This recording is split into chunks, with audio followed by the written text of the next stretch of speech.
Hello. How are you? I'm good. How you doing? Good too, thank you. How's life with your kids back in school? Oh, amazing. Yeah, I feel a human again. it's it's good to feel happy. Yes, I'm really happy because they are out of the house. First, I can drink my coffee. Second, and then it's good for them. They learn, their academic, the performance got better because at home it was not the same. No matter what people say, it's not the same. I So agree. it's good, good for them. They're happy. They're losing weight. Yay. They got so big. Did I they? was like, oh my God, yeah, they got fat, because the eating and sitting, eating, sitting, Sitting. like that outside a lot. So like my daughter, she was like already a big chunk of meat. I was like, oh my God. Oh, it's crazy. Yeah, it's good. Like now they go play, and have fun. Good. That's the most important. I I agree. was going. Yeah. Good. That's so good. That's so good. Hi, everybody. Hey, Olena.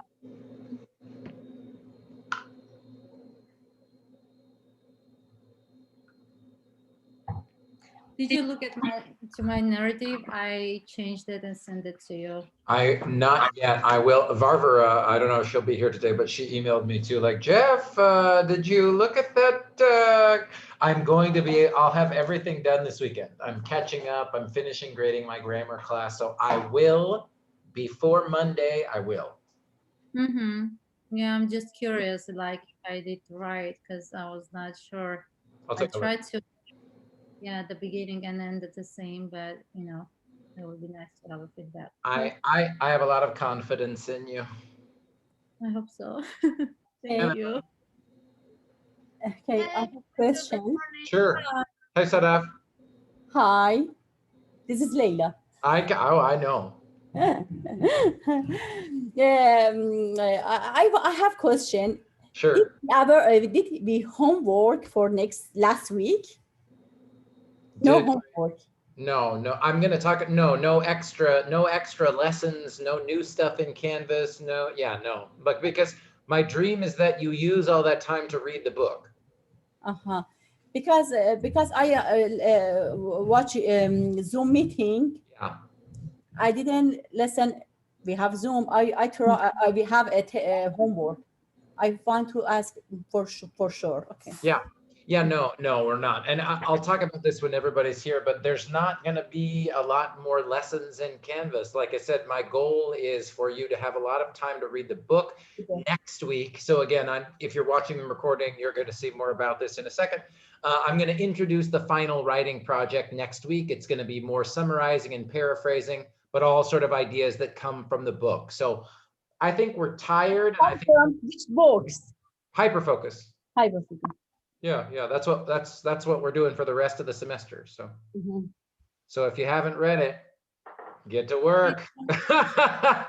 Pretty interesting. I Mm, read like the 4 chapters. Yeah, I think they're not 5. Yeah, I read 4 chapters. yeah. It was so full of like our daily life, and it was so interesting. I like during the reading I start catch myself, that it says every 40 seconds, the 30 seconds you already start like your mind get distracted. I was literally counting. Ah, It was totally fascinating. I was like, oh my God. Every 40 seconds, like 30, 40 seconds, I'm just turning on my phone and looking at like, do I have anything? It was so crazy. After this, I hit my phone. well, okay, we'll talk about that. My goal, I love that. I love everything that you said there. My goal is not that you hate your phone. And by the end, he sort of, we'll talk, we have, 4 more weeks to talk about this, but I think why I love this book is he doesn't judge this, right? He's not judging you, Susanna. He's not judging any of the technology. He's not judging the screens. He's just saying, if we're aware, then we can make clear choices. You know what I mean? So I know it's not because I hate the technology. No, it's just like because I'm so attached and like tied with the technology, and I don't even realize that because it's real. It's crazy, and then you don't know, you don't realize how much you like touch to your phone, and then when you start to realize that, just paying attention, and it's kind of like out of control. And that's the case. It's like, wow, like we're totally becoming like tech people in every single meaning of the word, and it's scary. yeah, it is. I think about this all the time. Too much. I think about this too much, but the iPhone came out in 2008. You know what I mean? Like television really became popular in the 1950s. Radio and telephones are really like at the beginning of the 20th century. All this technology, all these voices, all these opinions. Man, like it's only been about 120, 150 years of human history where it's been like this. And I'm worried that we've forgotten what it's like without all the noise and without all the distraction and without all the talking. And again, I don't think that's bad. There's great stuff about technology, but there's great stuff about silence too, Yes, they just like the humans, they don't have like the the control of using technology. That's the scariest part, because this last decade, everything changed, like the human behavior changed, social skills, everything changed. People sit at home, they don't talk with each other, they just like to be in the phone, and then just like to see what's going on in the world because of the internet. So you don't need to turn on the television, you don't need to get in a conversation, you don't need to text message, like no interaction. It's just like you and your phone. It's like you basically sit there and enjoy it. That's the very, kind of bothers. It's how It's like like us, it's like us on Zoom too right now, right? I mean, like I've never met you guys. You know what I mean? yeah, It's really weird. It's really, I think, at least for me, it's really weird. Like it, I know that you are all human beings out there in the world, but I don't, it's really weird. It's just weird. I know, but the funny thing is like everything, they said Biden signed or said something that about every institution and anything is going to be open. I know. In the But how come the colleges are not being open? I can't, I want to keep my job, so I shouldn't start talking about this. Just like that's kind of doesn't make sense. I don't, again, I could, Getting there, I could, okay. I could say a lot about that. Fausia says hi and Nasima says hi. Yeah, I understand what you're saying completely, Susanna. I really do. Or at least give options, right? At least have in-person for people and teachers who feel comfortable, and online for people who want online. I hope that that's eventually where we go, because that makes sense. I think it's great. I think for the online stuff, there are benefits. There are great benefits to it, but no face-to-face, it's very strange to me. In some point benefits and in some point not, because if people, they just like kind of not fully good in whatever they're doing, they can easily cheat, and it's not good because you cannot learn like that. And it just doesn't make sense. It's better have in person, just practice. You're not good in something, that's okay, because you're learning. Yeah, It's better just do it than just sit there and cheat. I don't know. Yeah, again, I could. Not only it's not relating to this class, the overall, because a lot of things, students in medical field, they are doing exams, they are having quizzes, and everything is online. I know.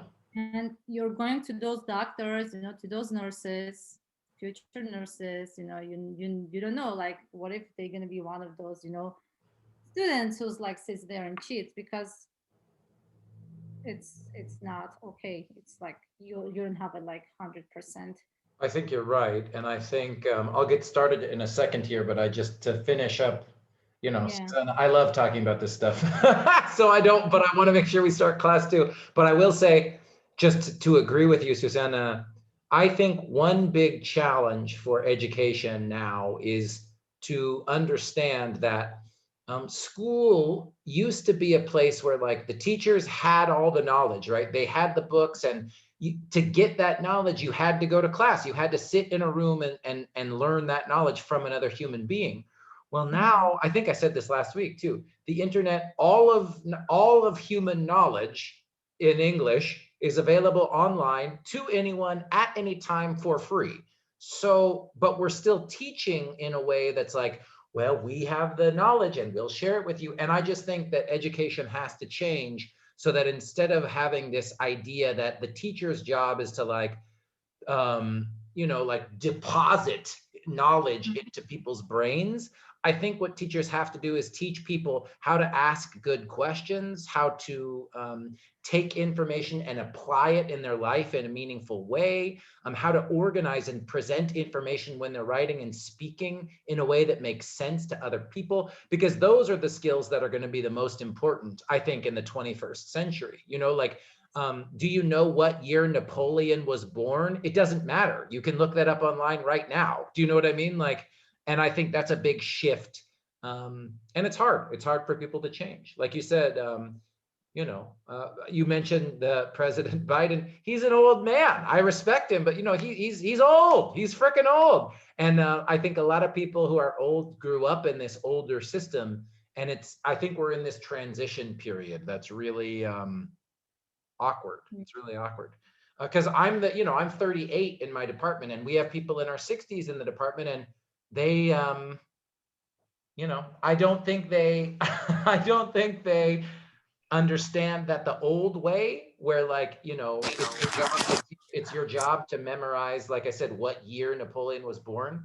That doesn't matter. That is not how we learn. That's not what education is anymore. You know what I mean? Well, I remember my practice was terrible. I had to know every single computer's day of birth, the date of their death, and the how many compositions. Like, I don't even need to. Once I become a piano teacher, am I gonna explain it to the students? No, I Yeah, will not. yeah. That's why I never become a piano teacher. That's right. When was Franz Schubert's birthday? Yeah, I mean, who cares? You know what I I mean? don't remember. I don't care. It doesn't matter. It doesn't matter. I was like honestly so good in like my everything was A, but I was just like Yeah. memorizing and everything, just memorizing. And back in my country, those times we were not doing in computers, we were just reading. It was all in a paper. Yeah. You have to read everything and you have to memorize and go do your test. It was not on a paper, it was like verbal. So it was crazy. But do I remember? No. So generations are changing. Yep. The methods are changing. It becomes more and it develops. Here we go. That's how you get, that's why I'm experimenting, you guys. No required attendance. Watch the class on Zoom, no due dates. It's like I'm trying to make classes that reflect the present moment. But Yes. we'll see. Anyway, I think I'm not sure, but usually Khatima's iPhone. So if that's you, Khatima, hello. But I saw a few more people coming in. Rukshan and Nasima, hi, you guys. Let's get started. We've got a smaller group today. And as you all know, probably, I could talk about my philosophy of teaching forever. So I need to stop myself so that we can get started here. Let me just check the chat. Hey, I knew it. I knew iPhone was you, Khatima. Hi, Khatima. I hope you're doing well. Well, yeah, it's Thursday, April 15th, 2021. Here's the plan for today with our agenda. I've got a writing warm-up activity. I'm going to give you some time to practice writing because, like I said, next week, I'm going to introduce the final big writing project for this class. And as we've been talking about summarizing and paraphrasing for like 5 weeks now, or 5 or 6 weeks, it's time. It's time for you to write a longer project where you get to practice those skills. And then of course, we're going to talk about hyperfocus. And then I'm going to do that, coming up slide where I say a little bit more about lessons and grades and projects and dates and all that good stuff. So that's the plan for today. I just want to jump into the writing warm-up. So usually I ask if people have questions, but I just want to jump in. So here's what I want to do. I want to do a writing warm-up. I want to give you guys 20 minutes for this. I'll check in with you in 20 minutes. And if you need more time, we can do that. I can give you more time, that's fine. But again, I'm trying to give you some practice with the ideas that are in the textbook while you're practicing paraphrasing and summarizing. So here, I'm just asking you to write a short summary. So I want you to review page 26 through 29 in your textbook. And I do have my electronic version, so I'll show you those pages. But again, just so you remember, these are different pages online. Yes, so it starts here with meet your attentional space. That's what your page will look like in your paper book. That's on page 26. And then you'll go through 26 to, let me see here. Yes, 29. So from this header here that says meet your attentional space all the way to what's filling. So just, this, right? Let me see if I can highlight it. These texts going up, right? This stuff. So I want you to review, or if you haven't read that yet, you can skim it really quickly. And then I want you to write just a short 150, 200 word summary paragraph. This is not paraphrasing. We're going back to summarizing now to try and answer the following two questions. So one, how does Chris Bailey, the author of this book, define attentional space? And how is it connected, related to hyperfocus? So these are the two questions that I want you to answer in your summary. So again, that's 20 minutes.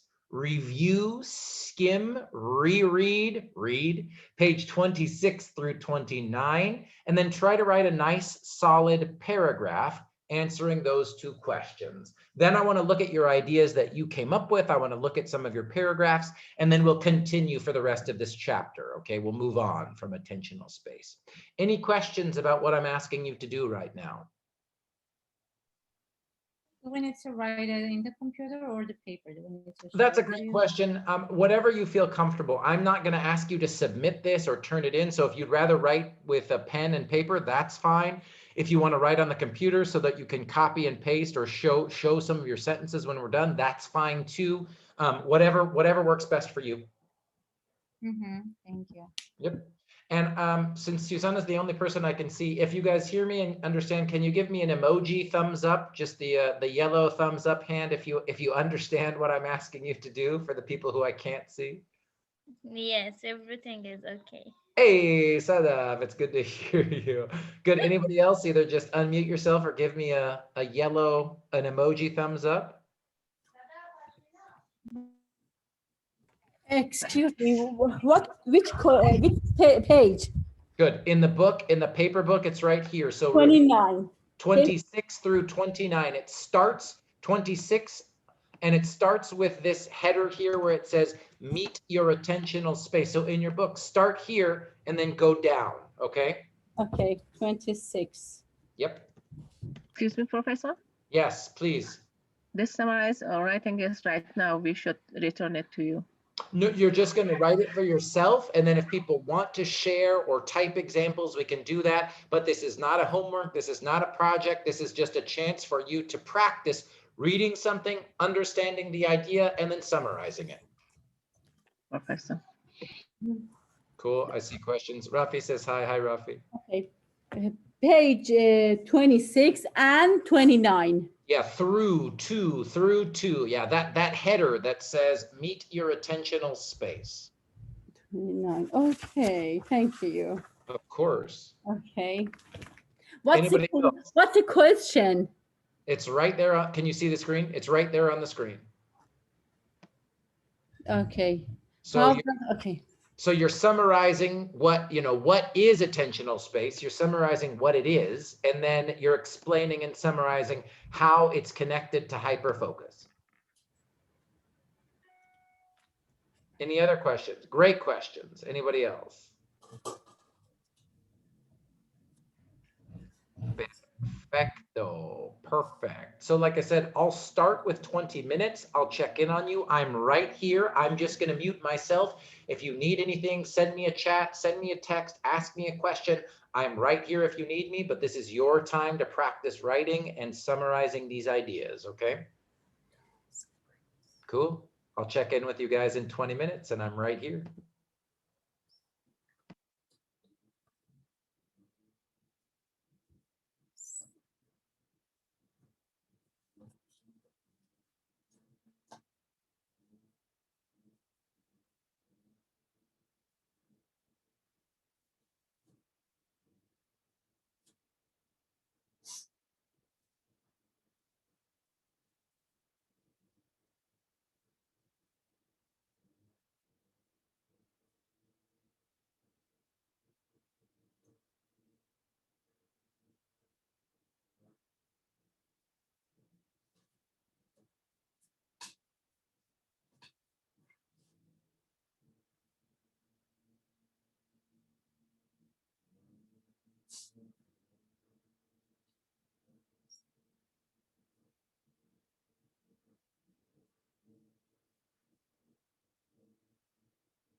All right, so I'll give you some more time, but that was just about 20 minutes. What I want to do is give you guys about 3-4 more minutes to finish up whatever you got. If you got a few sentences, that's fine. We're going to talk about it too, but maybe let's say 5 more minutes, okay? So if you typed, I'd love for you to be able to share something or copy and post in the chat. I'd love to see your examples. But yeah, 5 more minutes and whatever you got is great. Remember, this is just for practice, not for points. I'll see you guys again, or I'll talk to you again in about 5 minutes.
All right. Go ahead and finish up whatever you've got. Sentence, last idea. I don't care if you got one sentence, one word, 200 words, whatever. It's all good. Remember, I'm giving you this warm up for two reasons. One, I think it's very important that you have time to practice summarizing.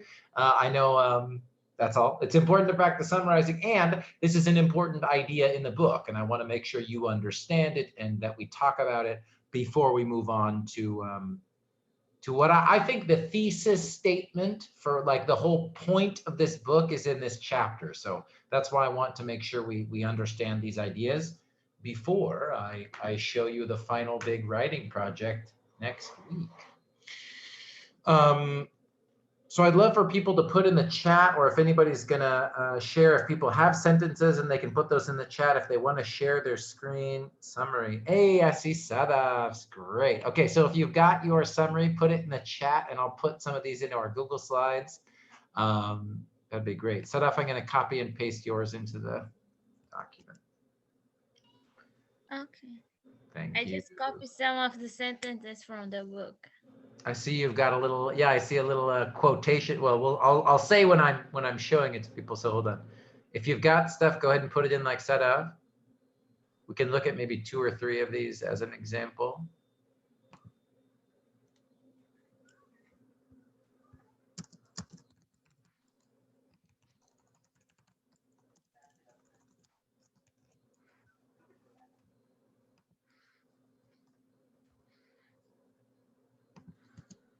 I'm just putting in spaces after your sentences here, Sadaf. And weird MLA formatting you'll learn next semester. The punctuation goes inside the quotation mark in MLA. I don't know why, but that's how Americans do it. Very strange. Because I had only 20 minutes. All right. Anybody else? If not, we'll get started and just look at Sadaf's. And like I said, I want to talk about this idea, and then of course I also want to look at sort of what you guys chose to include in your summaries. Can I ask a question? Of course, please, Susanna. I did not finish, what I wanted to say. Should I post it or Yeah, no? whatever you got would be great. And I'd say the same to anybody. Layla, Nasima, we've got a small group today. So Olina, Layla, Nasima, Rafi, Mir, if you guys have anything, any sentences you want to look at, go ahead and put them in the chat and I'll make sure I make time to talk about them. So, okay, let's look at Sadaf. And remember, when we're talking about summarizing, perfect, thank you, Susanna. The most important thing in summarizing is the main idea, right? We're not trying to get too many details and specific information. So right away, again, Sadaf is brave in letting us look at her example. So Sadaf, this is not criticism. Right away, I see numbers and percentages, and I'm thinking, ooh, I wonder if that might be too much information. So remember, usually dates, numbers, details, that's more of a paraphrasing skill. Summarizing is the big main picture. And again, that comment set up is even just more like a window into my teacher brain, right? Like my teacher brain says, ooh, I see numbers. I don't know if that's summary or paraphrase. So let's look at it. Let's read setups. I'll make this a little bigger so we can all see. And then we'll look at Susana's. Hijo. Thank you for bearing with me, you guys. All right. So Sadaf says, it's harder to find lots of examples that involve more discrete bits. Attentional space and working memory, I think I'm just going to delete this. Sadaf, can you tell me, you were saying some of the sentences you copied from the text. You didn't copy all of them, or can you tell us a little bit about what you did real quick? So actually, I read the whole reading. Yeah. After that, whatever was interesting for me, I just put. Love it. Okay, great. Okay, great. Perfect. So that's good to know how Sadaf did this. So that first sentence setup, I got rid of that one because attentional space and working. Oh wait, where did you go? It's harder to find lots of examples that find more discrete bits.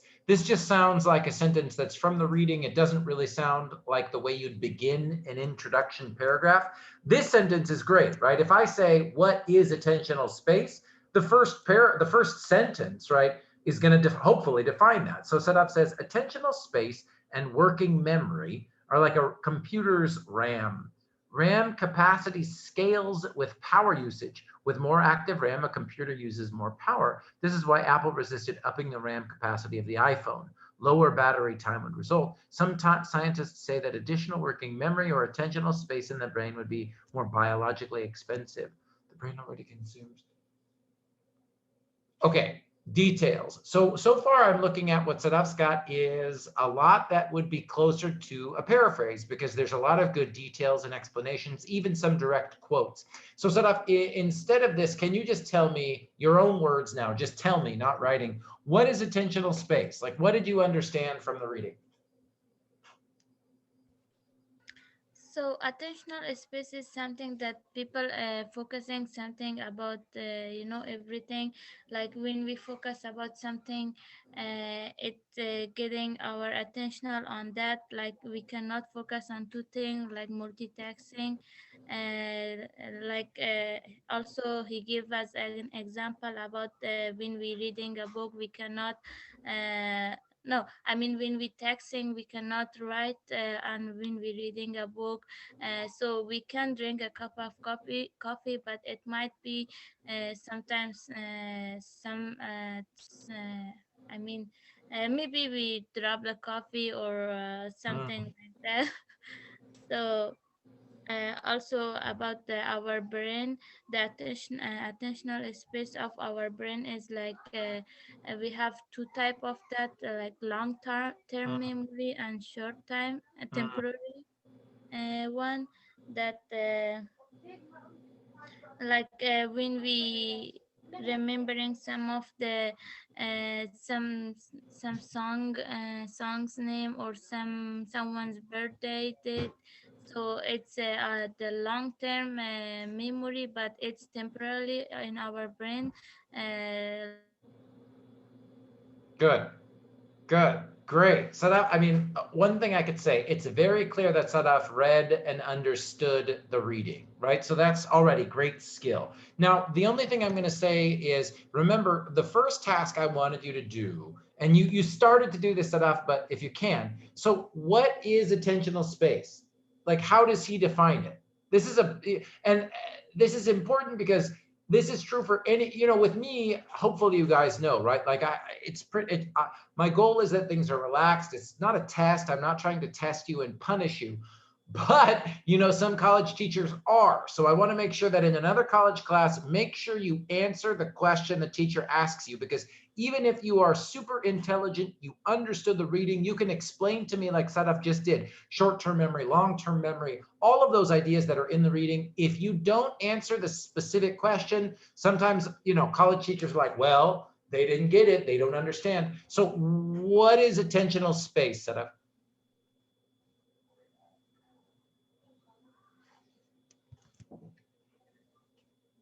And I'll say in the book, it's kind of, go ahead. It's like a capacity that available in our brain, and it depends on mental. Good. And Okay. good, and I'm sorry to interrupt you, but because this is a summary, we're going to use a different word. What's a synonym for capacity? Space. Oh, good. Okay, attentional, but be careful. We can't say what is attentional space. I know. Attentional space is the space that you have attention for. Yes.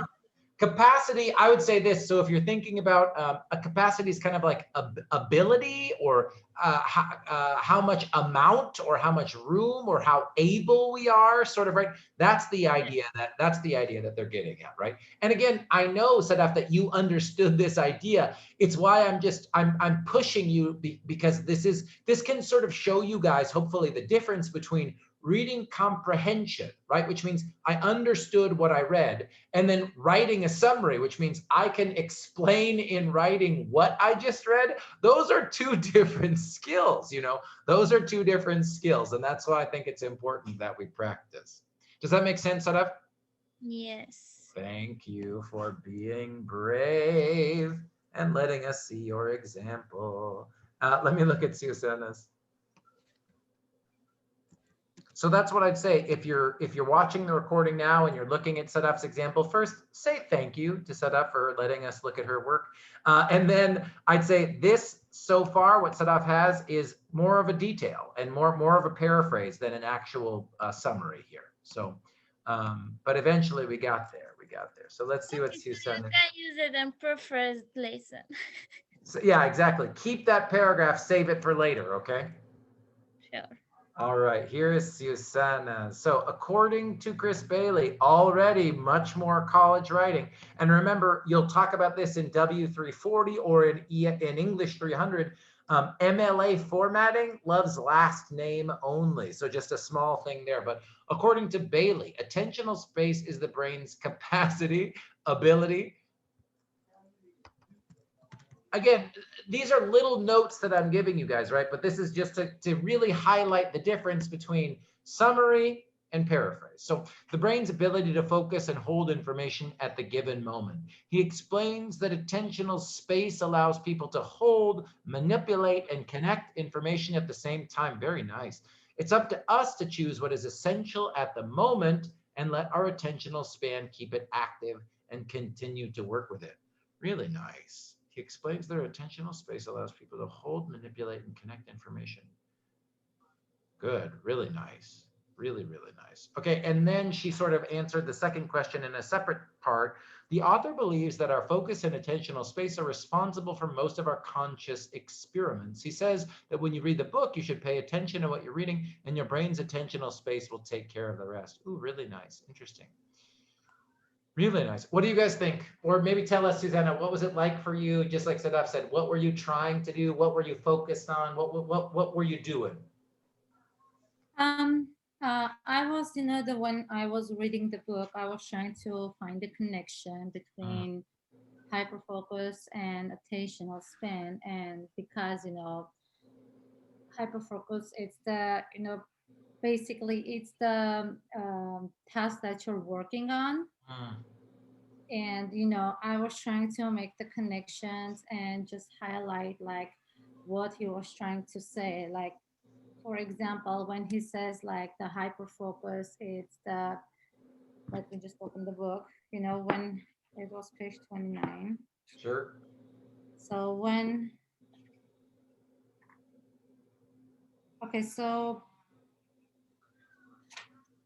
he says attentional space is the term I use to describe the amount of mental capacity we have available to focus on and process things in the moment. I was just trying to, relate it to what I read and the examples, it's like more in ahead of the chapters, and because it was more explained detailed over there. Yes. So that's why I tried to, put it there that it's up to us to choose what are we giving priority at the moment. Good. And, and just concentrate and just put our attention on the thing that is important for us. Good. At the moment, and just kind of pushed away the other ones. Good. I love it. Fantastic. Really great. Yeah, just go back and listen to what Susanna said there, you guys, if you're watching the recording. That's because again, you just sort of explained what we're doing when we're summarizing, right? That's the goal. I think there's only one thing that's missing, because remember, summary is main idea. And to a little, in a way, I asked you these two questions because I am sort of asking you to make a connection that's not exactly, word for word in the book. I think the only thing that's missing is this idea. Oh, let me ask the class, is your attentional space, is it unlimited or is it limited? It is limited. Yeah, that's exactly right. And I think I heard a couple other people, right? So it's not just about ability and capacity, but there is a really important idea that connects to this hyperfocus that we're going to talk about next here, which is, okay, not only, so our attentional space is the ability to focus and hold information. And Sadaf gave us a good details too. Okay, there's short-term and long-term working memory attention, right? So then there's all these different details. But the reason that this really matters for hyperfocus is because when we're trying to get a task done, right? When we're trying to accomplish something, we only have a limited amount of attention. So if we are trying to do 10 things at one time, we're trying to fit 10 things into that limited amount of attention, right? And again, last week, I know I was talking about data literacy and looking at charts and graphics, but this image here, and I think in the paper book, it's on page 33, this is the graphic, the image that really shows us this idea, right? So as Susanna says, as Sadaf said, the attentional space is the brain's ability to focus and hold information. And then there's another important idea that I think should be in all of your summaries, you know, if you were writing them is, and this space is limited, right? And it's why if you are at your house right now, if you've got kids in the house with you, or if your phone rang while you were doing that warm up, or if you were looking up something else on a different website, you know, you're trying to put a lot of things into your attentional space. And I think it's one reason that online learning is great, but one challenge for online learning is when you're in your house, there's all this extra stuff taking up your attentional space. And I think one great benefit of the classroom is we put you in that room and, you know, we try and keep you there. We try and make sure, so Rafi gives the thumbs up. I really believe this, you guys. I think it makes a big difference on everything, our body and our mind, if we limit the amount of input that we are receiving, right? And again, he's not talking about that in this book, but just as an example that we're all thinking about in our own life, right? Like if you've got kids at home right now, if you know, right? Like if you've got a 4-year-old running around the house while you're trying to go to class, that's a lot going on in your attentional space. Do you know what I'm saying? And a key idea here is because your attentional space is limited, it's finite, it's not infinite, we have to make some choices here, right? Because if we try to do everything all the time, we do everything poorly and we're tired as heck. You know, we get frustrated and stressed and confused, and then we don't get the things done that we want to get done. So I think that idea of limited or finite attentional space is the only thing that I would add to Susanna and Sadaf's summaries. Yeah, because you know, whatever I wrote it in the beginning, I should have put because our attentional space is limited. We have to choose what to focus on, what is important, and prioritize it. Yeah. And the multitasking that Sadaf was talking about. So our brain can multitask, and at the same time, it cannot multitask because you cannot like. For example, she said the reading and texting. Yeah. So it uses the same skill, like the cognitive skill, and Yes. you cannot multitask with the same cognitive skill, but you can multitask with another skill, the cognitive skill with the physical skill, or the cognitive skill with another skill. So that's the difference of the multitasking. Yeah. I like that. And I think you're right. I mean, I think you said I should have, okay, whatever, we're just practicing. But I think this summary that Susanna gave us as an example is a good example of a summary, you know, and I think to be even better, I think you could just add that other main idea from these pages, right? As you just said, limited. It's a limited capacity. It's a limited capacity. Good. Anybody else ideas, questions, examples about this? Can I ask a question? Please, Rafi. Attentional space is a limited ability or is a limited area? I mean, because when I see the diagram in page 28, yes, the circle, the big circle, yeah, it wants to tell us, is it a limited space, or is it a limited ability? A great question. I think, and I'm going to answer that. This is why Sadaf's sentences about RAM are really, really smart and really important, right? He's got this comment here. These sentences, this is on page 27. This is on page 27 in your paper book. So he introduces this concept and he ends this paragraph by saying, if your brain were a computer, your attentional space would be its RAM.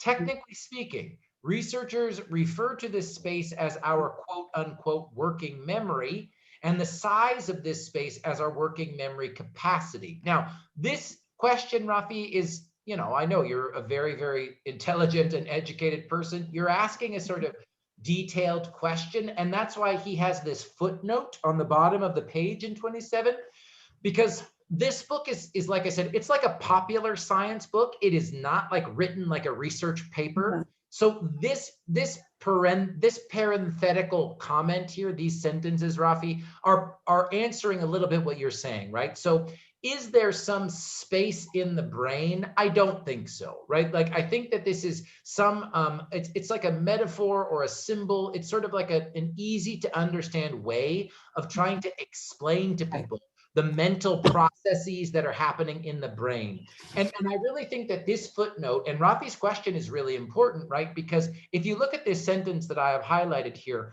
researchers refer to this space as working memory and the size of this space as our working memory capacity. And this idea of size is really important, Rafi, because, you know, think about it. Like, I'm not saying that this means a person is better or worse than another person, but very clearly, right? This circle, this attentional space circle, some people have bigger circles than other people, right? And when we're tired or when we're sick, our own circle gets smaller and bigger. Do you know what I mean? Like, so I think your question's very important.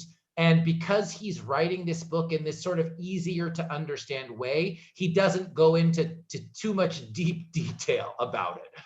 Does that make sense? Yeah, definitely. Yeah. And could you explain what is semicolons? Yeah. Is there one on this page? Yeah. Where is it? I think 29. 29. Yeah. Paragraph 2. Paragraph 2, semicolon on page 20. 1, 2, 3. Oh, yeah. Paragraphs have, I see it. Sentences have limited. Sorry, I'm searching for it on the document. This one. Yeah, sentences have length and are punctuated by commas, semicolons, and dashes. Semicolon is just this.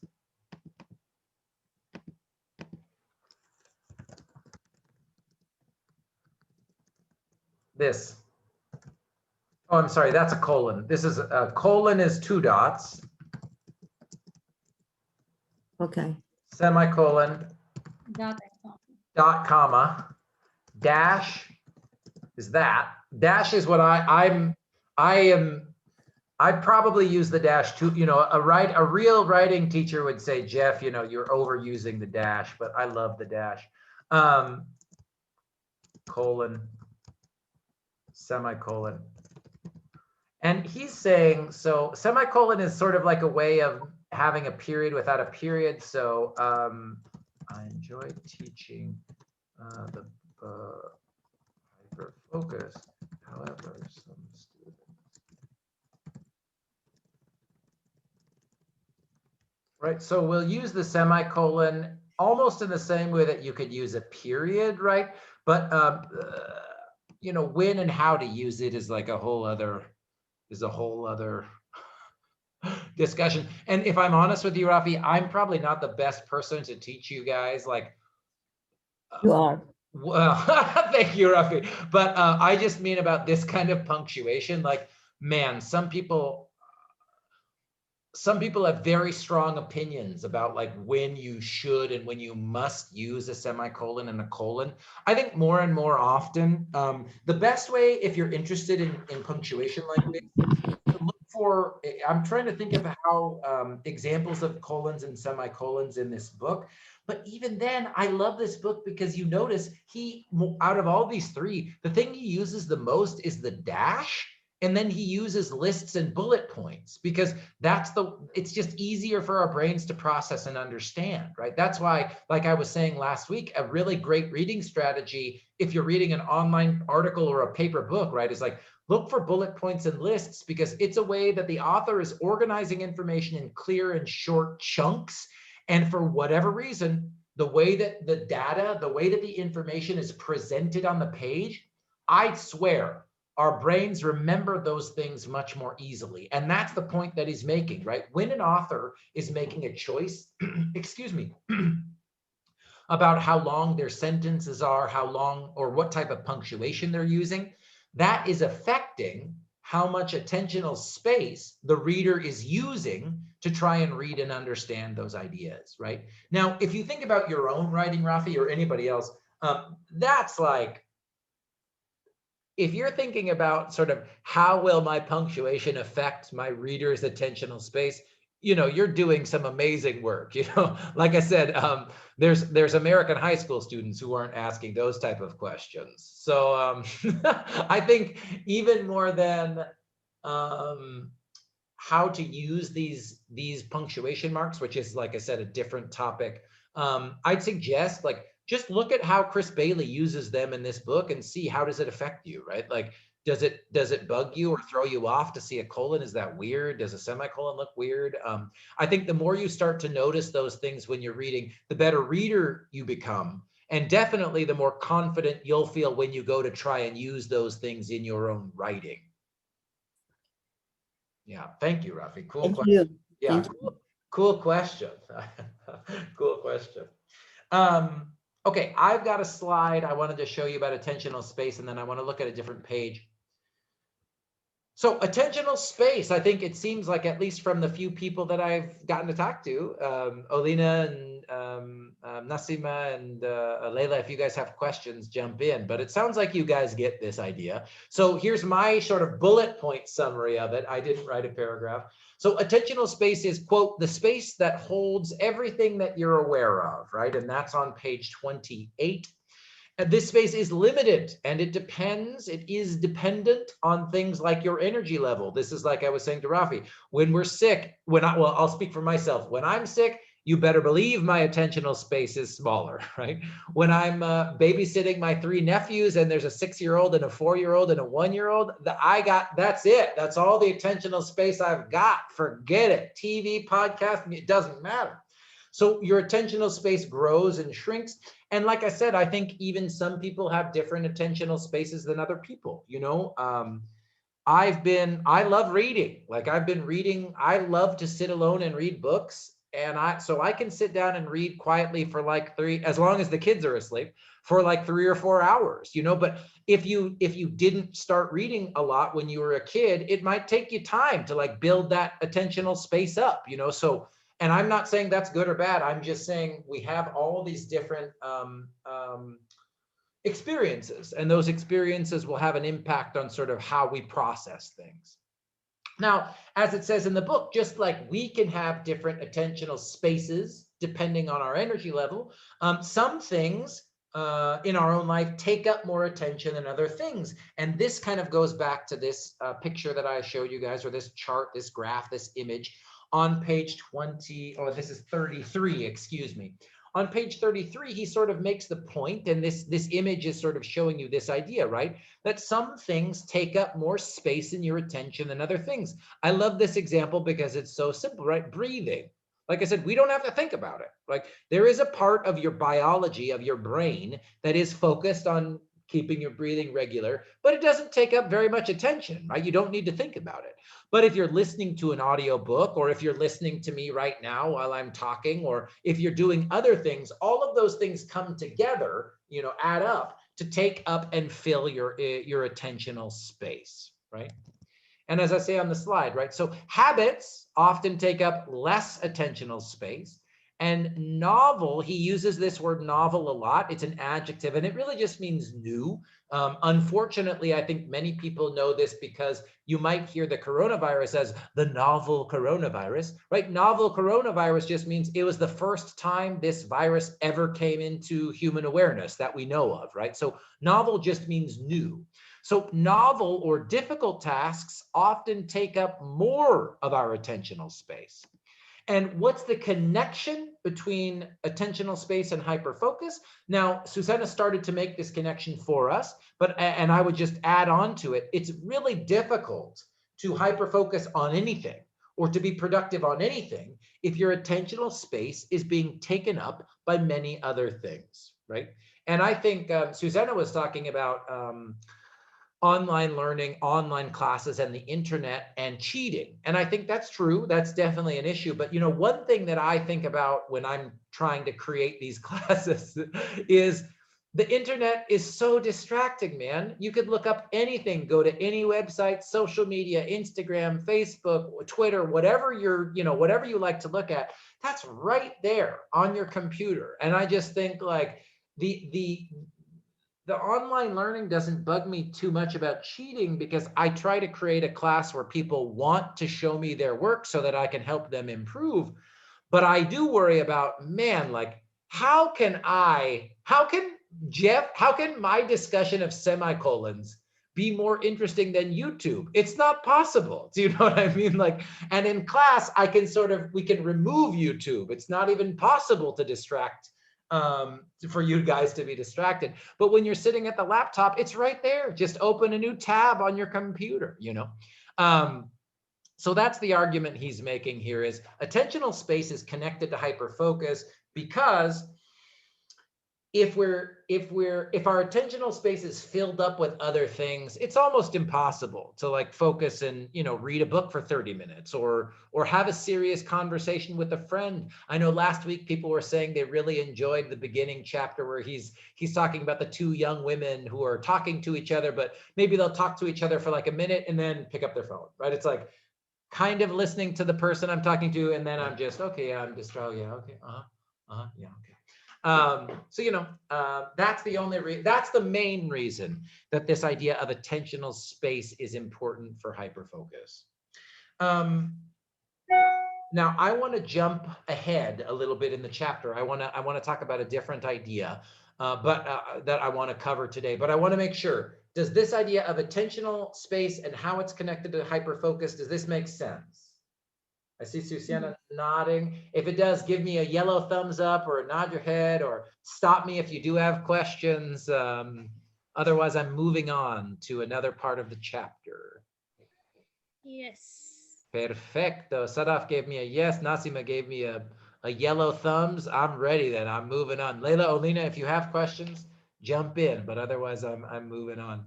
I want to look at page. Unfortunately, I don't have question because I wasn't able to stay in the class for maybe at least 30 minutes. Several guys work at my home. I need to do a lot of things at the same time. Attentional space. Layla's attentional space is much more. Or you have people, hey, That's my name. What? Are you stealing my name? That's identity theft. This is my job. You gotta change it. Every class here, Maya. Every class, she's you. Jeremiah, they knocked the door. I think it's Cara. Sorry. It's okay. And I need to turn off mute and stop video because it's all good. Get out of here. Watch the recording. Watch the recording later when your attentional space is not taken up by contractors and whatever else. If you've got people working on your house, yeah. Susanna, you quickly. Yeah, please. Yeah, I'm gonna turn on like the Zoom meeting on my phone because I have to go pick up the kids. Is that okay? Of course. Of all the things people do, I'm saying of course, and please know that I'm just sort of making a joke here, Susanna. Of all the things people do while they're in class with attentional space, driving is the thing that blows my mind. When I see students driving, I'm just like, wow, what a brave new world we live in, you guys. But Susanna, of course, do whatever you got to do. Driving doesn't take up that much space. Like I said, driving is a habit that if you've done it for many, many years, we're chilling. Okay. It's just interesting. So again, if you're watching the recording and you don't understand attentional space yet, rewind the last 20 minutes and watch it again. This is an important idea for you guys to understand. Okay. It's important to understand because of what I want to talk about on page 39. I want to go to page 39 in your paper book. And I'm going to jump there here if I can on the screen. It looks like this. And I'm going to start here with the header that says working with intention. Can someone who's there, if you want to, and if you're able to, Susanna wrote about this. I think Sadaf wrote about this in her summary as well. Intention. What do we mean by that word intention?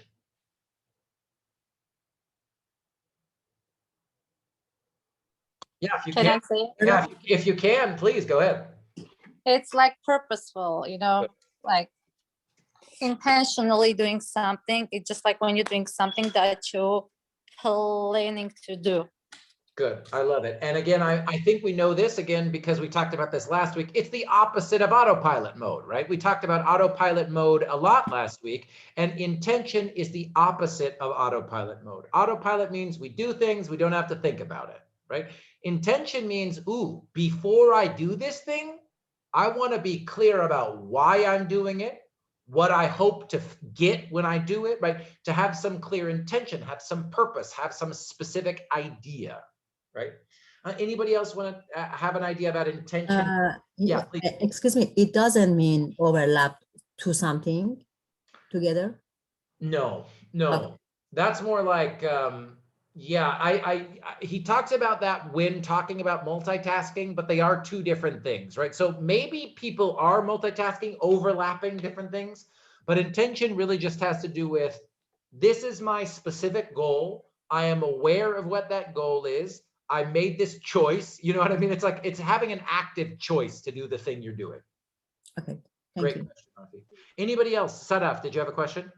Yes, can we say like aim or a plan? Yes, I love it. I love it. Aim, goal, plan, objective, outcome, you know, absolutely, Sadaf. Absolutely. Okay. Good.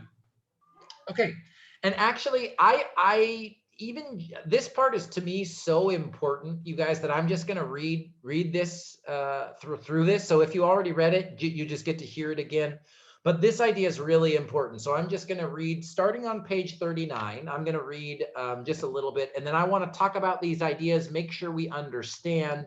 Yeah, because this is, like I said, I think this is kind of like the heart and soul of the book. So starting on page 39, where it says working with intention. If you find yourself responding to important work in autopilot mode, chances are you're trying to cram too much into your attentional space.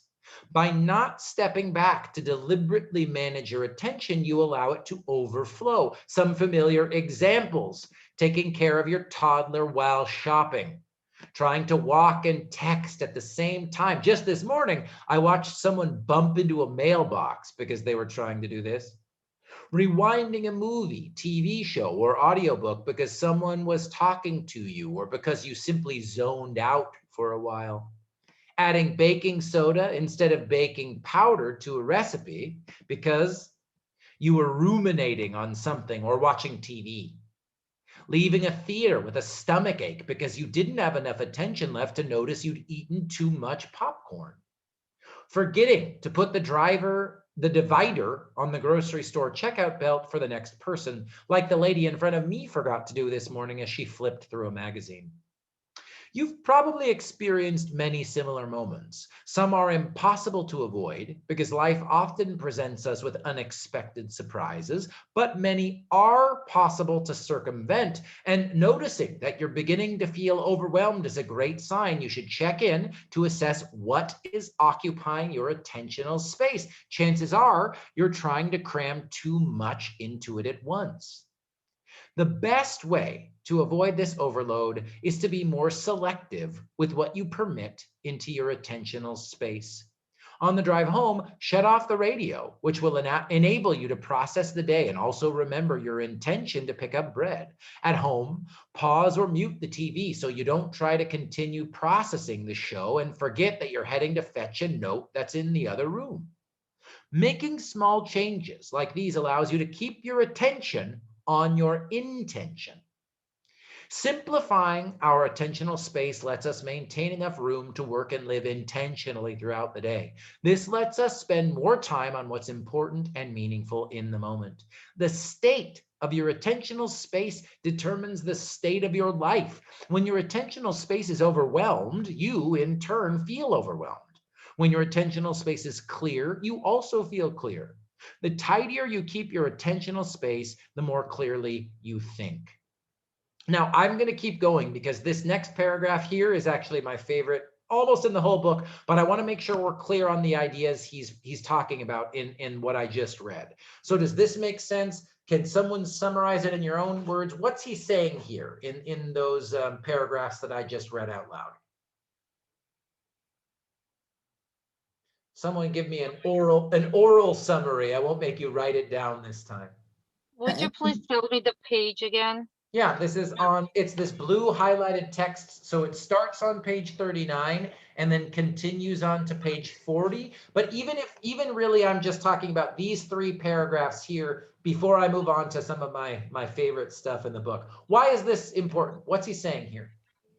Basically, he says like when your attention is like concentrated at many different things, like you're not able to have succeed in all of those tasks. And he's talking about how to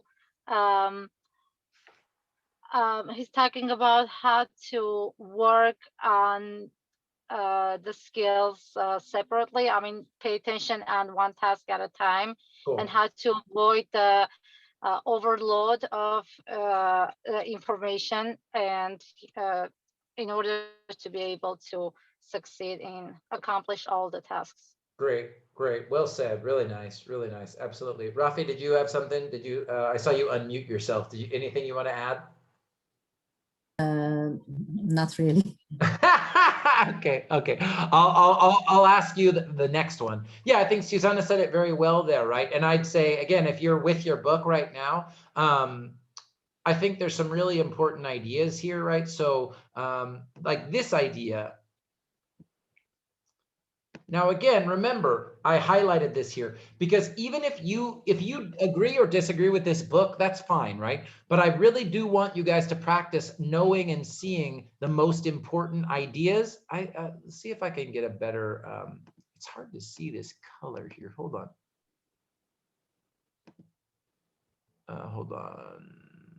I want to choose a better highlight color, notes and marks. Sorry, you guys, this is me fighting the technology. This is very boring. Cover beginning.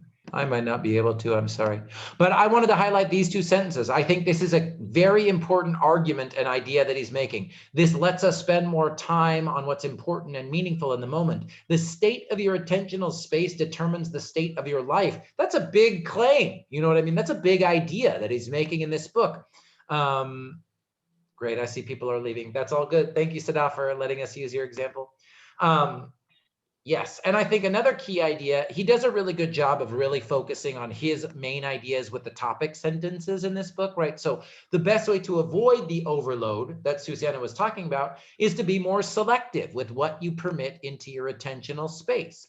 And I think the other thing that's really nice is, again, some productivity books or books about how to improve your thinking and your life are very judgmental. He's not saying that, right? He's saying, look, many things in life, you can't avoid them, right? You've got people in your house who are doing a project, kids who are doing homework. There are some things we just can't control, right? He's not saying, oh, if you get distracted, you're a bad person.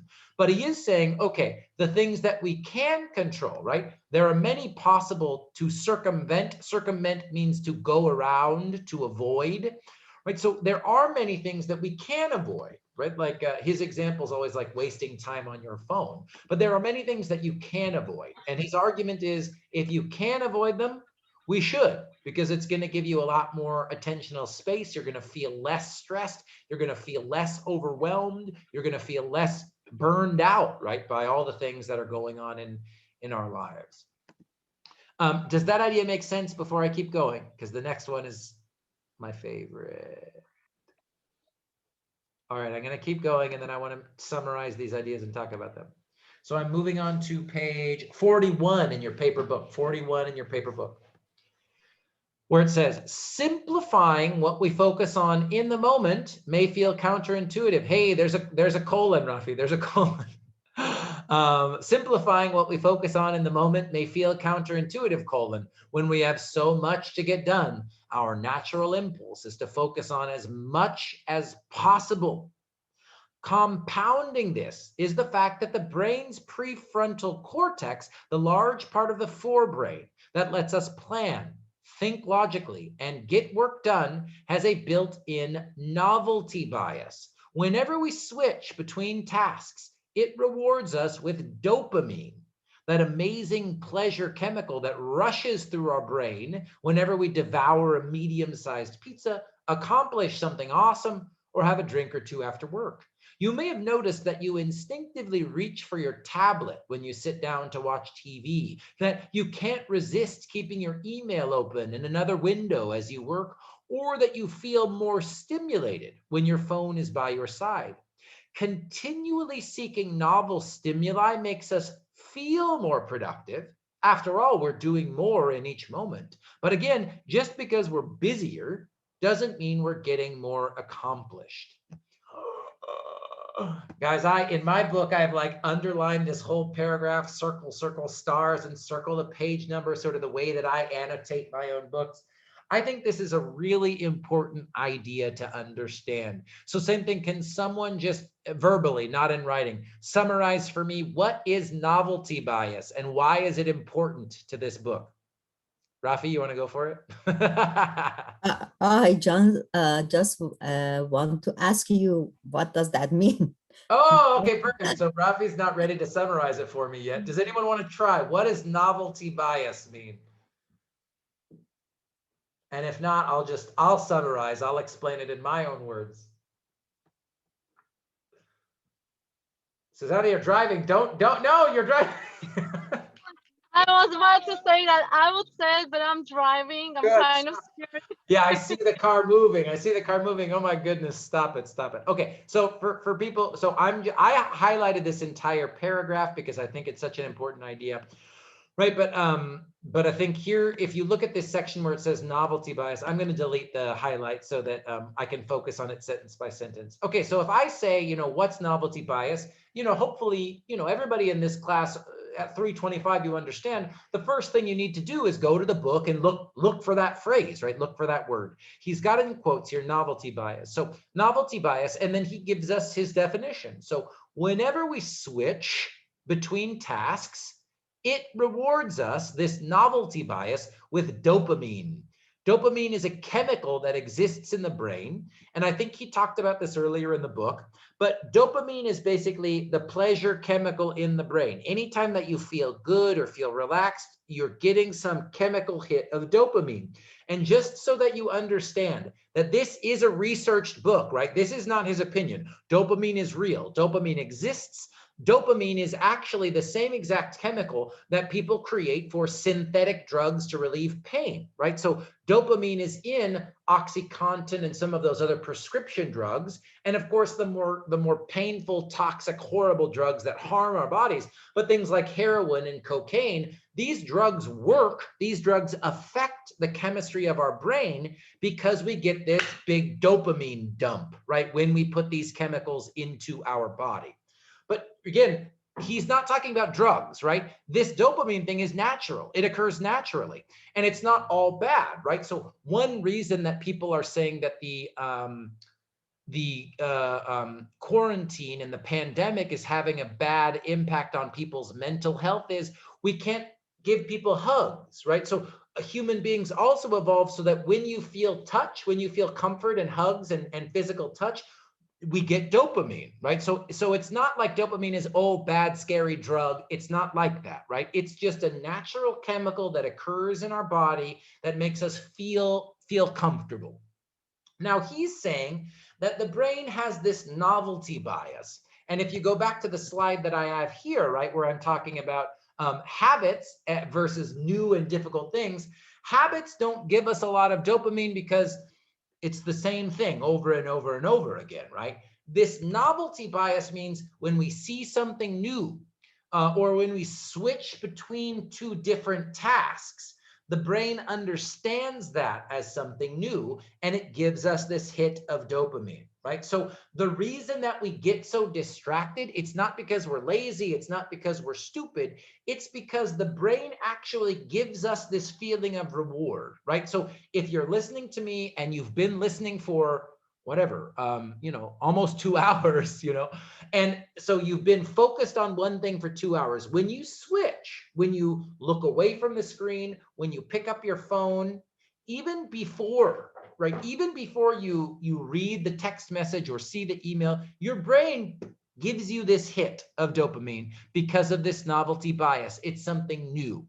And he'll continue to explain this later in the chapter, but he basically says our brains are set up for distraction, right? And there's a lot of details, there's a lot of explanations, there's a lot of deeper scientific research about why this is, why humans evolved this way. The short version of it is basically, if you think about human beings, 5,000 years ago, 10,000 years ago, 100,000 years ago, it makes sense, right? Like if you were a human and this was before you could build your own house, if you're living in the cave or in the plains out in the wild, it's good that if you were focused on something, but then there was a sound over there that could be an animal or could be another person coming to attack you, right? So for biological safety, the novelty bias makes sense. I'm focused on something and then I hear a noise. Oh, I have some chemical reason, some pleasure to focus on that other thing, right? But of course, our bodies and our minds evolved in a way that didn't match our 2021 constantly online, constant distractions, constant novelty bias, ping, ping, ping, notification, notification, notification, screen, screen, screen, right? We didn't evolve for this type of environment.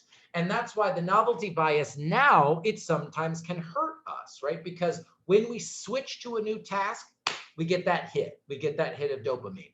And that's why, like I was saying, as a teacher, it's impossible for me or any teacher, I think, to compete with YouTube, right? Because you, the student, you're gonna get a dopamine hit. You're gonna get a hit of pleasure as soon as you open the YouTube tab and look at another video. That feels more pleasurable in the moment than maintaining your focus and your attention, right?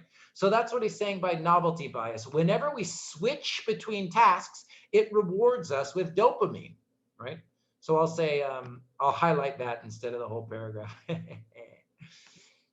Then he gives us some examples, right, about why and where that dopamine hit comes from. But the other thing that I wanted to highlight here is this one. Because we get that dopamine hit whenever we switch tasks, and then I'm reading now in the book again, continually seeking novel stimuli makes us feel more productive. After all, we're doing more in each moment. But again, just because we're busier doesn't mean that we're actually getting more accomplished. This is a really, really important idea to understand for this book, because his argument, his idea for how to fix this problem is to choose with clear intention where to focus your attention, right? Because if we don't do that, this is his argument, we're always going to get distracted, right? There's always going to be something more interesting than sitting down to write without interruption for 2 hours. It's hard. It's hard. It's already hard. It's always going to feel more pleasurable or more interesting to okay, I could do my homework now, but let me just check what's going on Instagram. You know what I mean? Like, because of this novelty bias, we're always going to get that pleasure hit. It's always going to feel easier to do that. Does that make sense? That was not a summary. That was like just a little mini lecture there. But does that idea make sense, Rafi, Susanna? I'm scaring people away now. We only have 4 people left. But does that make sense, novelty bias? Rafi, does that make sense? The part of your explanation is clear for me, but Yeah. I don't understand well the whole thing, honestly. Yeah, it's fine. Okay, and you mean by whole thing, do you mean just novelty bias, or the whole thing, like the connection, the relationship between autopilot and attentional space and novelty bias and hyperfocus? Because that's a, you know, what's unclear? I didn't understand well what is the connection between novelty bias and dopamine.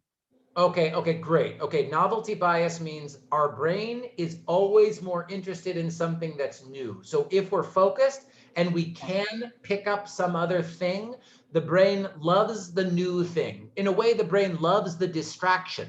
And the brain loves the distraction because when we switch, we get this temporary, instant sort of pleasure, right? Like and this is kind of happening without our own awareness, right? But it's the reason that it's always going to feel more pleasurable in the short term to put on a YouTube video instead of doing homework. Now, we know long-term procrastination, long-term doesn't feel good. It feels terrible. We're like, oh no, I'm so stressed. I have to do this work. But in the moment, it feels good, right? It feels good to be like, oh man, I have to do my homework. But you know, I'm just going to listen to this song. I'm just going to watch this video. I'm just going to check this website. And the reason that feels better is because that's when we're getting that little hit of dopamine, the chemical in the brain. Okay, I understand now. I have another question. Dopamine is hormones like we exercise, we feel better. Yeah, okay. Absolutely. Thank you. That's an even better example, Rafi. Because like I was saying, I don't want people to feel like, oh no, dopamine is so bad. It's not like that. Dopamine is just a chemical. And I love that example even better, Rafi. So exercising, when we start to exercise, maybe our muscles hurt, we're tired, whatever. But then after some amount of time, right, usually we do kind of get into the groove. And absolutely, that's another time when the body releases that dopamine chemical, so that by the end of the workout, after a long walk or some lifting weights or whatever, usually we feel good. You know, we feel good because we've got that chemical in the body as well. So that's a great example, Rafi. Can I ask one more question? You can ask. It's like a private class now. You can ask as many as you want. Okay. I'm wondering if automatically our brains like new tasks when we have multiple tasks. Why we continue the important thing instead of, for example, checking my Instagram? Yeah. And you say why or how, or you mean say a little more? Both. Yeah, I think his argument in this book is that if we're on autopilot mode, we won't choose the hard thing. We won't choose the productive task. We're gonna go for the easy task. We're gonna go for our phone. We're gonna go for the internet. Do you know what I mean? Yeah. So why that's the answer to why. How his proposal. So you're saying how these are connected. He's sort of, like I said, he's doing the big wind up before he lets go. And the letting go is, hey, here's the problem, here's the problem, here's the problem. Solution is hyperfocus. And in the next chapter, he gives us, the next chapter, I think, I was trying to remember what's the The next chapter says the power of hyperfocus. And then he starts to give us a list of how to do this, right? So he's sort of presenting all of this background information. And again, this is very much like a research paper, an academic research paper. You get all this background information. Hey, here's what autopilot is. Hey, here's what attentional space is. Here's what novelty bias is. Oh, but don't worry, you know, like this can all cause a problem, but there is a solution. And in chapter 3, here's what it is, right? And he calls it hyperfocus. You could call it anything, right? You could call it attention, you could call it productivity, you could call it anything. Hyperfocus is his term for the solution that he's presenting to us about how to solve this, all right? About how to do this, right? So phones exist, the internet exists, Instagram exists, right? How do we live in a world with our modern technology and still get done what we want to get done? And that's what the rest of the book is. So before he shows us that, I think he has to explain sort of, you know, what's the challenge he's trying to solve. Yeah, challenge. Yeah. Thank you. Great question, Rafi. And Rafi's questions, I think about Rafi in the Reading 50 class.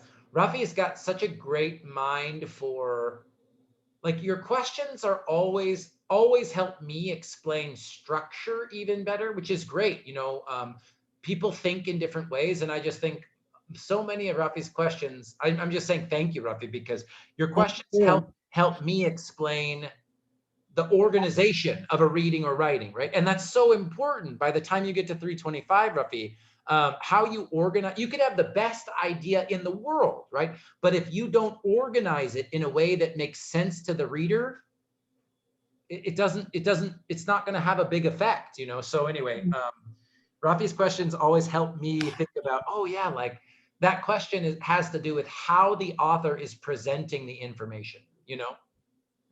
Thank you. Of course, thank you. Anyone else, questions about novelty bias or dopamine? I love this one because I think when I teach this, sometimes students are like, oh, good, it's not my fault that I like the phone. It's like, nope, like the phone it's designed that way. You know what I mean? Like by design, it's given you every time you get, he says this later in the book, right? But every time you see a new text, every time you get a new email notification, every time it's like, oh yeah, it's good. Yeah, it's so interesting. Yeah, I like it. Great. Any questions about, I've got one more thing I want to talk about and then we'll finish up for today in this chapter, but anything else about, I want to turn the page though. So any questions about novelty bias and dopamine? Cool.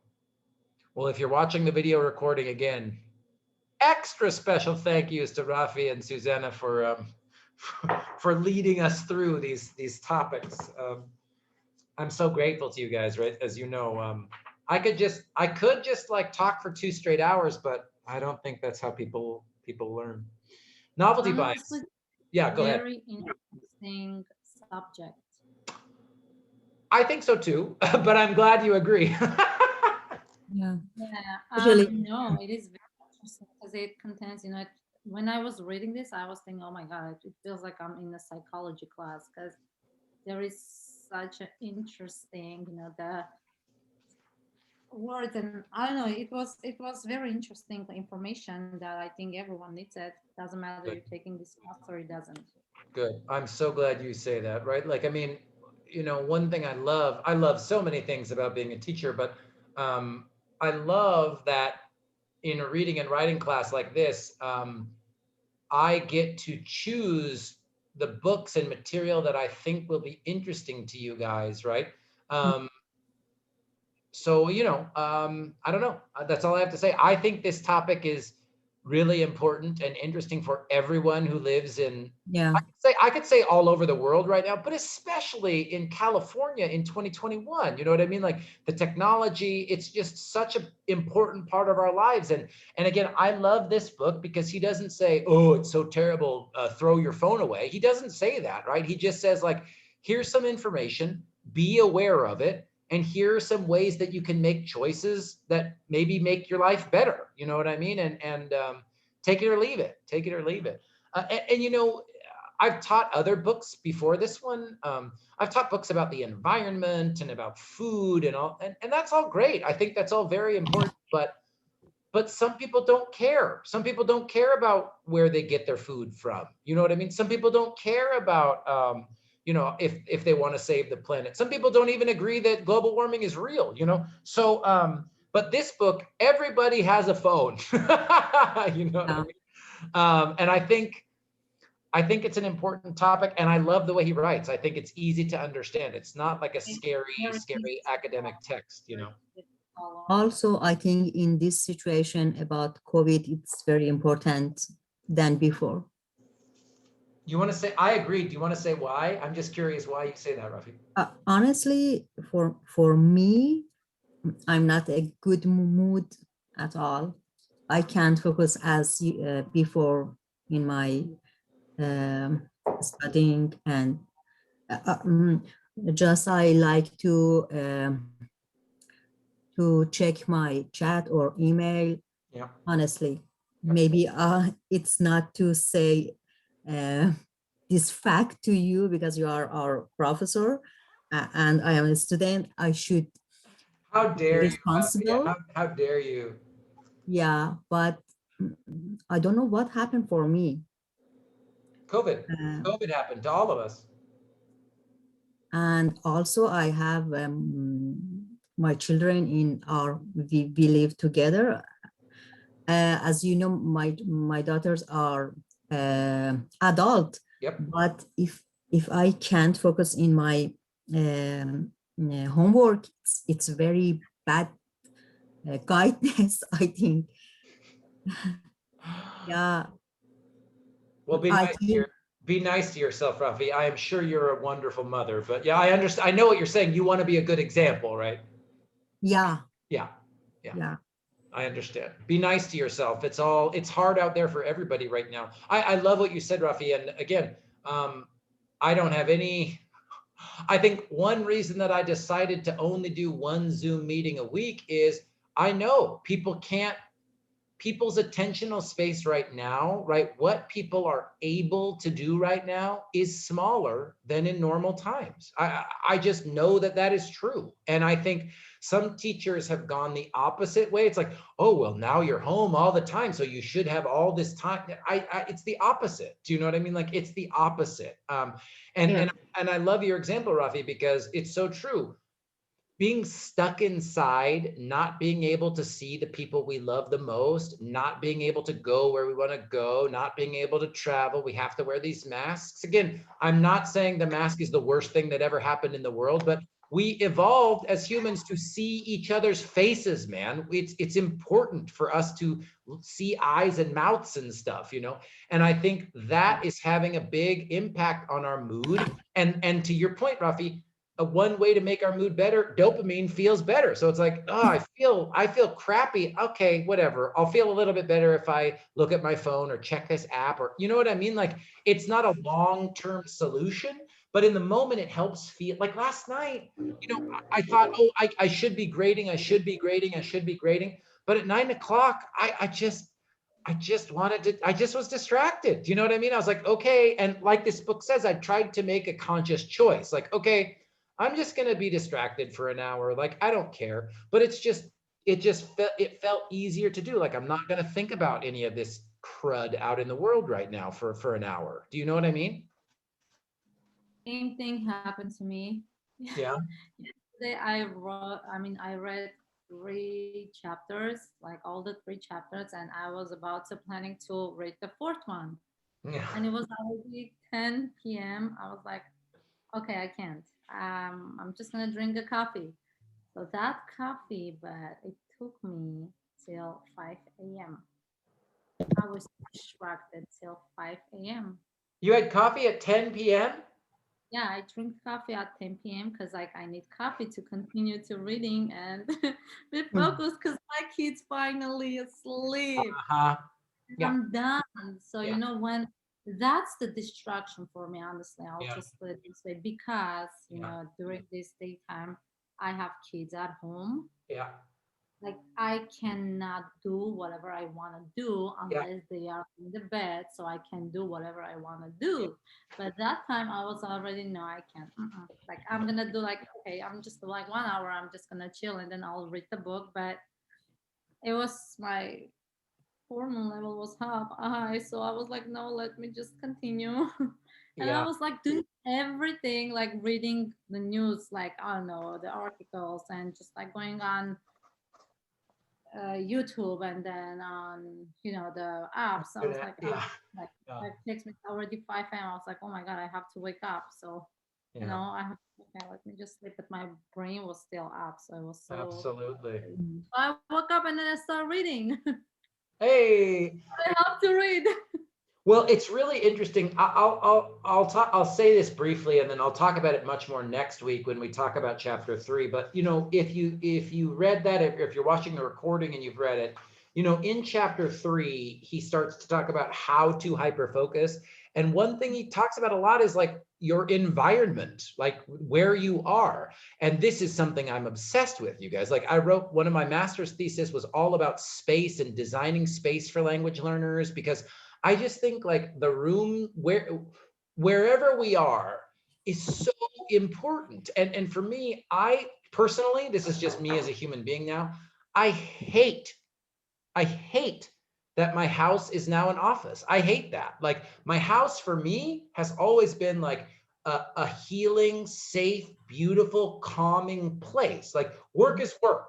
And when I leave work, I'm done. And it's been really hard for me. I was really cranky. I was not happy over the summer when we switched because I was very angry. I was like, I hate that I have to think about work and imagine my house like my office because I don't like the idea that I'm always at work. And I just think I love that part in chapter 3, which we'll talk about a little bit more next week, where he says, you know, your environment really determines, or has a big impact, at least has a big impact on how much attention you have, right? Like Susanna's example, Rafi, both your guys' examples, right?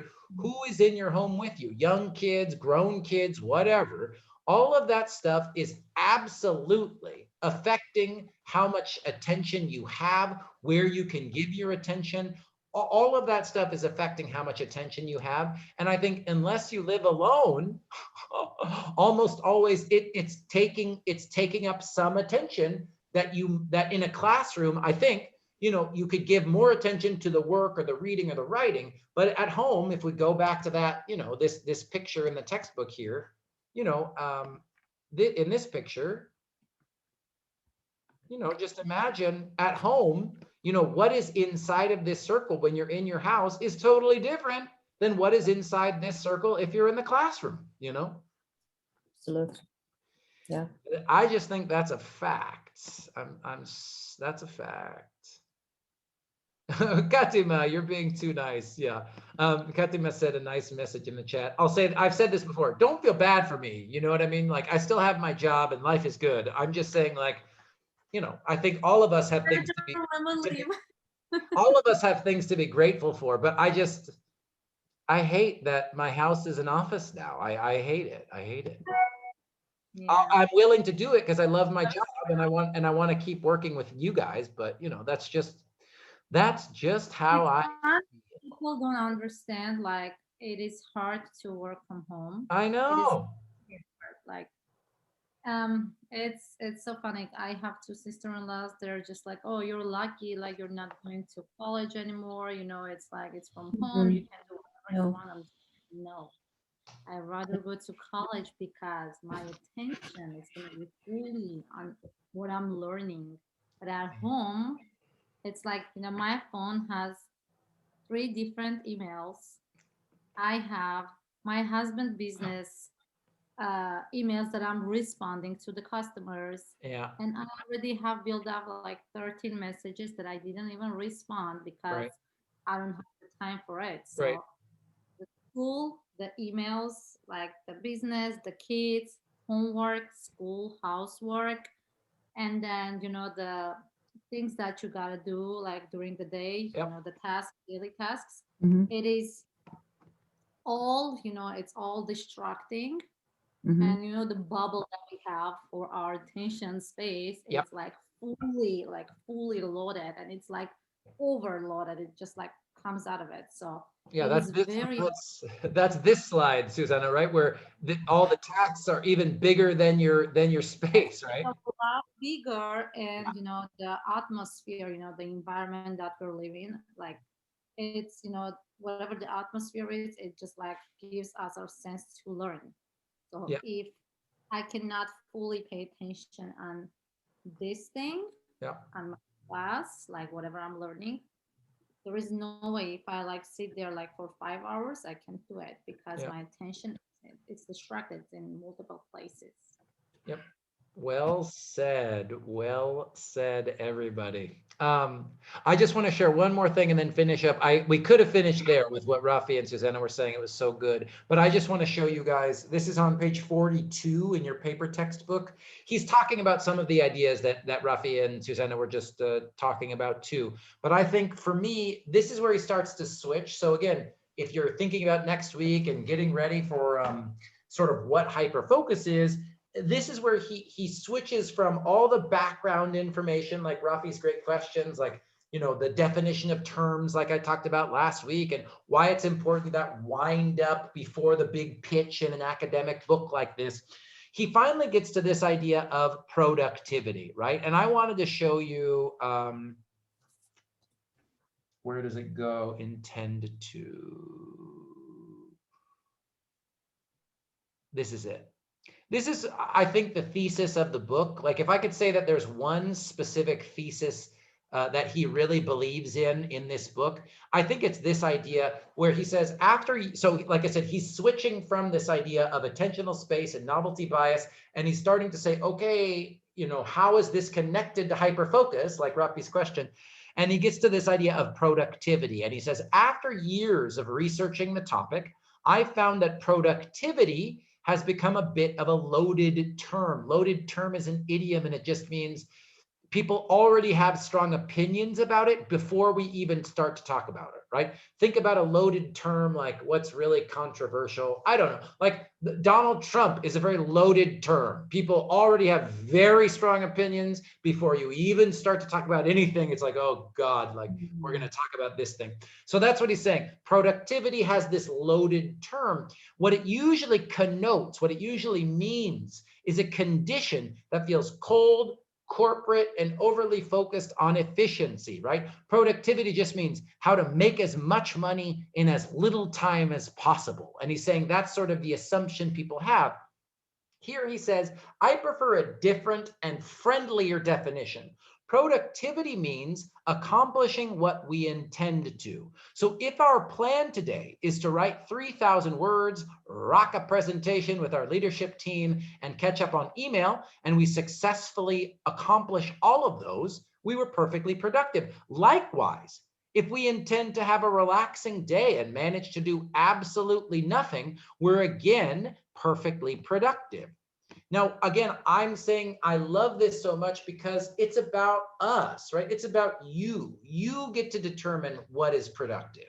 And this is why I made sure that we talked about intention today, right? Like you get to decide what your intention is. You get to decide what productive is. And if you can set those intentions, right? You're off autopilot mode. You've set those intentions.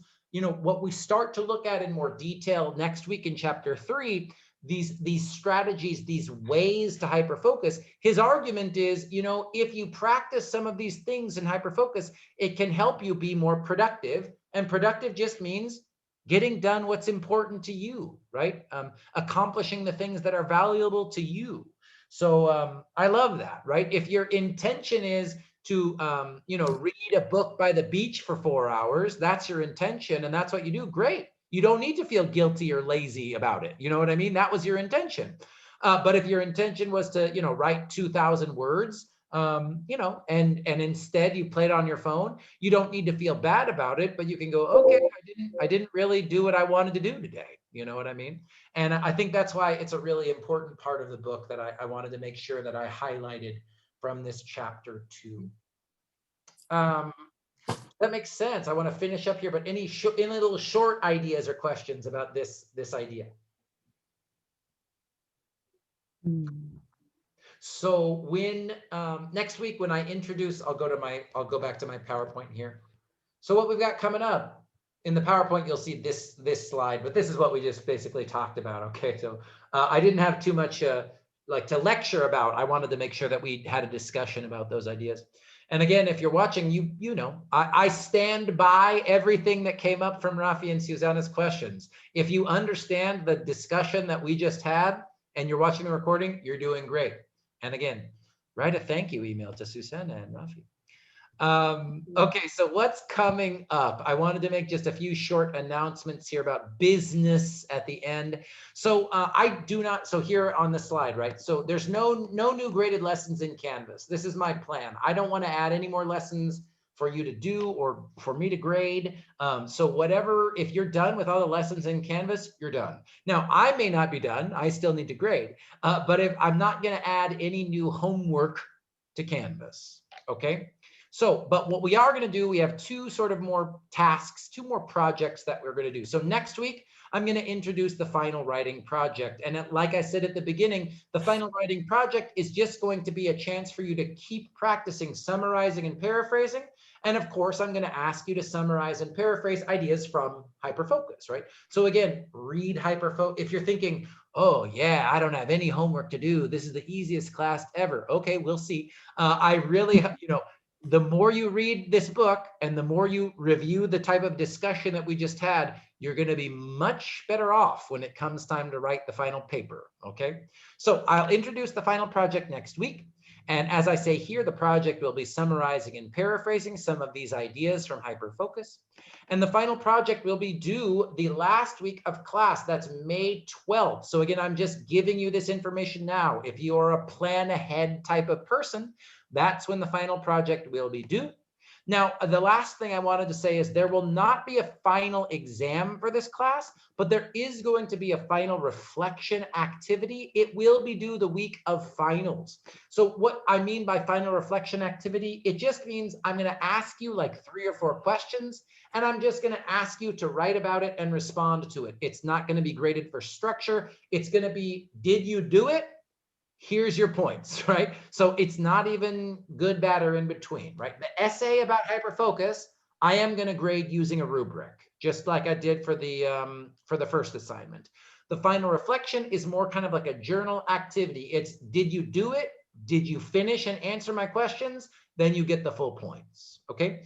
And I'll talk much more about that as we get closer, but I just know some people are starting to plan for the end of the semester, plan for finals week, plan for final exams in other classes. So I wanted to make sure I gave you those dates today as soon as possible, okay? Any questions about that, about due dates and homework and business stuff? I think I see Barbara, and I know Barbara emailed me, I think twice, for people who are, no, don't say 3. Don't show the class how far behind I am. No, I'm teasing. You know, I'm teasing, Barbara. Grades will be done. I said this to Susanna at the beginning, Barbara. That's why I'm kind of laughing. Grades will be done by Monday. Okay, so anything that you've resubmitted for a higher score or anything that you submitted after I graded, it will be done Monday. Here's an idiom. There's an idiom. Come hell or high water. Come hell or high water just means no matter what, right? So if I say by Monday, come hell or high water, it means it's happening. No matter what. In a Russian says, blood from us. What is it? Blood from your nose? Yeah. No matter what. Blood from my nose, Monday, no matter what. Okay. Thank you. Of course. Thank you, Barbara. And thank you as always. Thank you, everybody, for your patience. Everybody for your patience. My attentional space can get very small in this online world. So I appreciate you all. Any questions at all? I saw Rafi already left, but I just want to say thank you again for her fantastic questions and helping lead this discussion, in addition to Susanna. Any questions or ideas before we finish? I have a question, but it's not related to this class. Sure, I'm going to stop recording then. Anybody with questions about class? No question. Perfecto. And Katima, I see your comments in the chat. Hold on one second. Okay, I'm going to stop recording and then I'm here for you guys.